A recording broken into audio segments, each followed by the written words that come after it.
In the year before she died, Beatrix Rose taught her daughter many things.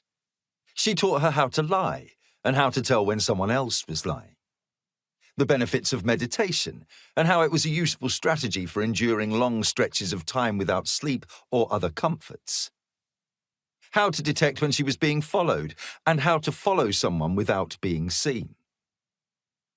She taught her other things too. For example, how important it was to always arrive first for a rendezvous. It was good manners, for one, but, and this was much more important, the person arriving first for an appointment could control how that appointment unfolded.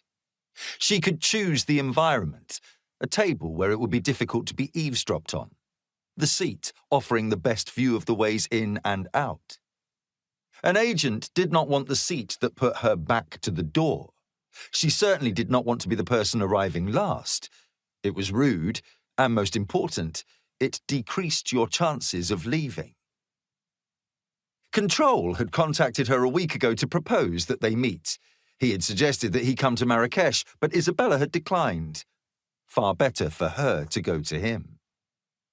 She had arrived in London 2 days before the appointed time and had selected this location yesterday.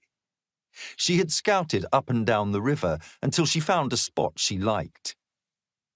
She started at the huge wheel of the London Eye, continued past the twin pedestrian bridges that led across the water to Charing Cross Station and headed north into the artistic quarter. There was the National Festival Hall, together with the chain restaurants that had been attracted to the area. Farther along the promenade was the Queen Elizabeth Hall, and the Undercroft famed for the skaters and BMXers who gathered there, every square inch of wall covered in colourful graffiti. Isabella had walked on past the painted mime who was entertaining a group of schoolchildren perched atop a box.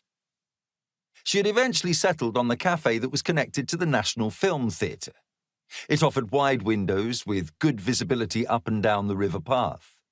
There was a double flight of stairs leading up to Waterloo Bridge at the side of the building. If she needed to get away quickly, that would be the route she would choose. Isabella reached the coffee shop with 30 minutes to spare. It was quiet this morning, and she was able to take a seat at the back of the room. The only luggage that she had brought with her was the leather satchel that she had bought from a trader in the souk. He had looked at her with hungry eyes, no doubt seeing an easy sale at an inflated price. She had disabused him of that notion very quickly.